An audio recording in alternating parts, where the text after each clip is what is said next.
paz do Senhor.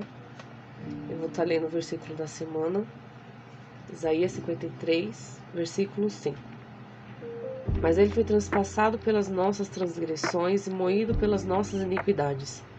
O castigo que nos traz a paz estava sobre ele, e pelas suas pisaduras nós fomos sarados.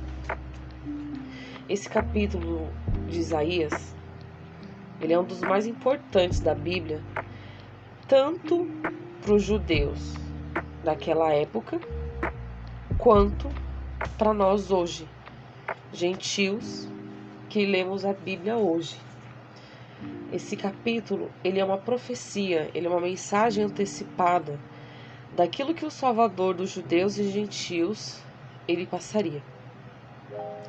O Espírito Santo, ele inspirou Isaías ali naquela sua mensagem, para quando esse Messias tão aguardado pelo povo de Israel chegasse, eles não tivessem dúvida nenhuma de quem seria ele, para que eles tivessem absoluta certeza de que aquele que em breve chegaria seria o seu Salvador. Mas mesmo com tudo apontando para Jesus, de que Jesus era aquele servo sofredor, era aquela raiz que fala que porque foi subindo como renovo perante ele, como raiz de uma terra seca. Aquele que eles iriam olhar e que não teria aparência nenhuma, nem formosura, que eles não desejariam, que esse seria o seu Salvador. Mas mesmo com tudo apontando para Jesus, de que ele era o servo sofredor, que Isaías anunciou, muitos judeus, eles duvidaram da mensagem de Jesus e eles não creram em Jesus quando Jesus ele veio a essa terra. Eles perderam tudo aquilo que eles poderiam desfrutar de Jesus, ou através de Jesus, que eles poderiam desfrutar em Deus através de Jesus, porque eles não creram, eles duvidaram, eles não se atentaram aos sinais que Deus estava mandando. Acho que a primeira lição que eu tiro desse texto é que a gente precisa prestar atenção aos sinais que Deus ele dá pra gente. Antes de Jesus ele vir em carne aqui nessa terra, na sua primeira vinda, ele foi anunciado aqui por Isaías. E não só em Isaías, mas lá em Gênesis também foi a primeira profecia sobre Jesus, quando fala que da semente da mulher viria um que pisaria a cabeça da serpente. Ali já estava falando sobre Jesus. Esse texto de Isaías, ele é bem claro que estava falando de Jesus. João Batista também anunciou Jesus antes de Jesus aparecer. No livro de Amós 3, no verso 7, fala assim que Deus ele não faz nada sem antes anunciar os seus planos aos seus servos, os profetas. E foi isso que Deus ele fez. Ele anunciou Jesus durante muitos anos para aquele povo, mas mesmo assim eles não creram. Ontem, o pastor pregou em Amós 5:12, né? Que Deus fala para o povo de Israel: prepara-te, ó Israel, para encontrares com o Senhor teu Deus. Deus ali já estava anunciando para o povo que algo iria acontecer, então que eles precisariam se preparar. Antes de algo acontecer na nossa vida, Deus ou ele vai usar alguém para falar com a gente, ou ele próprio vai falar com a gente através da palavra. Enquanto a gente estiver lendo a Bíblia, ou então até mesmo no culto, mas através da sua palavra, de algum jeito, Deus ele vai falar com a gente. Então a gente precisa estar atenta aos sinais que Deus ele dá, para quando algo acontecer na nossa vida, a gente já está preparado. A gente sabe que mesmo que a gente sirva a Jesus, que a gente seja filhas de um Deus grande, que a gente tenha a instrução do Espírito Santo, a gente não está isenta a passar por dificuldades nessa vida, porque a gente vê aqui, nesse capítulo de Isaías e nos Evangelhos, que Jesus, como Filho de Deus, ele não foi isento da cruz. Ele teve que passar por aquilo.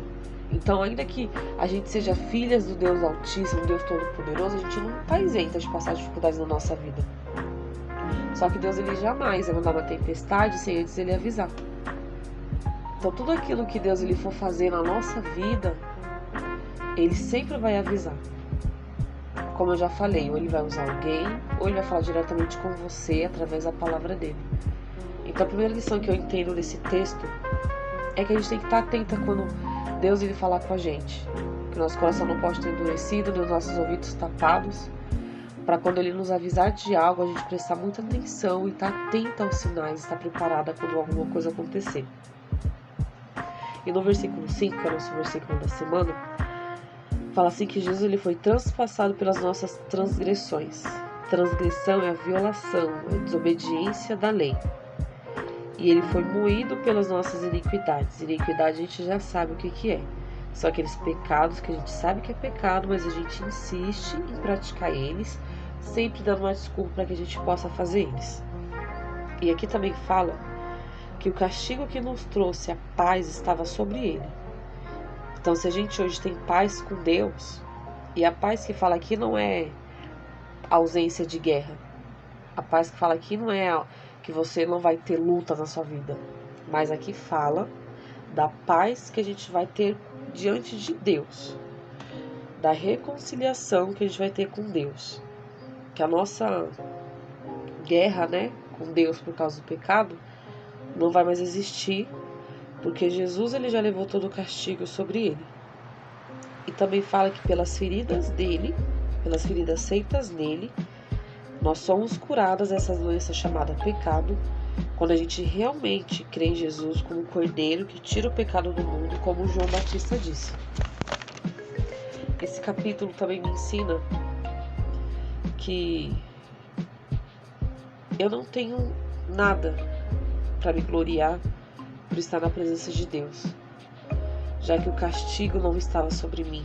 Não foi por causa das minhas feridas que eu tive paz com Deus. Não foi por causa das minhas feridas que eu fui curada.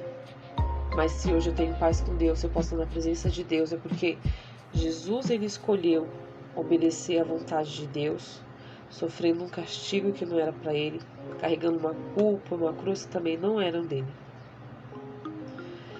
E a Bíblia ensina que a gente tem que ser cópia de Jesus.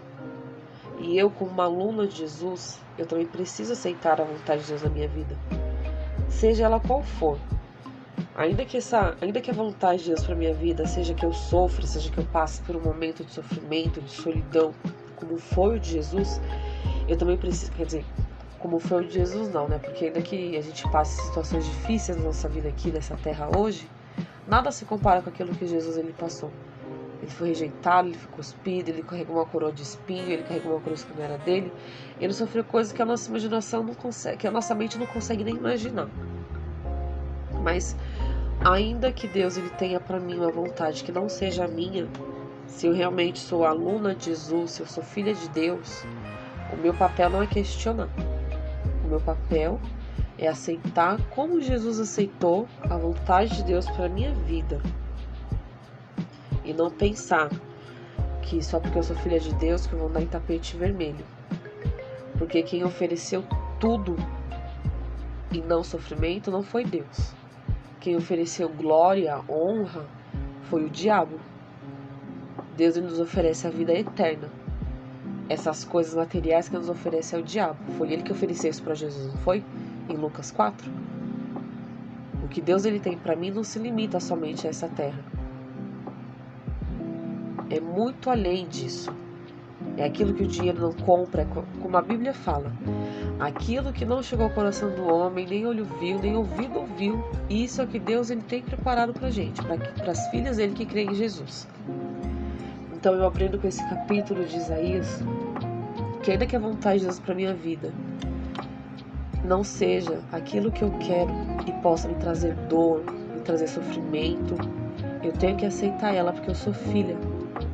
Eu não sou estrela. Eu sou filha de Deus. E como filha de Deus, o meu papel é obedecer à vontade dele. É fazer aquilo que ele quer que eu faça. Assim como Jesus fez. Ele carregou uma culpa, uma dor que não era dele. Ele se humilhou até a morte, e morte de cruz, como a Bíblia ensina. Então eu preciso ser mais parecida com Jesus. Aceitar, seja qual for a vontade de Deus para minha vida. Estar atenta aos sinais que Deus ele vai dar, para estar preparada quando alguma situação difícil chegar na minha vida. Senhor, eu te agradeço por essa palavra. Eu primeiramente venho te agradecer, Jesus, porque o Senhor carregou uma cruz que não era sua. O Senhor carregou uma culpa que era minha. O Senhor carregou o meu castigo sobre o Senhor. Tudo aquilo que o Senhor fez foi por mim. Era eu que merecia ter passado toda aquela situação. Mas o Senhor escolheu obedecer à vontade do seu Pai, do nosso grande Deus. E se ofereceu como sacrifício, como oferta, como holocausto pelo meu pecado. E se hoje eu tenho paz com Deus, se hoje eu posso ir na presença de Deus, é porque o Senhor Jesus escolheu sofrer por mim. E eu te agradeço por isso. Eu peço para que o Senhor transforme minha mente e meu coração, para que assim como o Senhor aceitou a vontade de Deus para a sua vida, sem questionar, sem desobedecer, mas tomou esse cálice tão amargo, que o meu coração também seja como o seu, Jesus. Que eu também aceite a vontade de Deus para minha vida, seja ela qual for. Que eu pegue a minha cruz e que eu te siga por amor. Muito obrigada, Senhor, por essa palavra, pelo seu consolo, pelo seu perdão. Amém.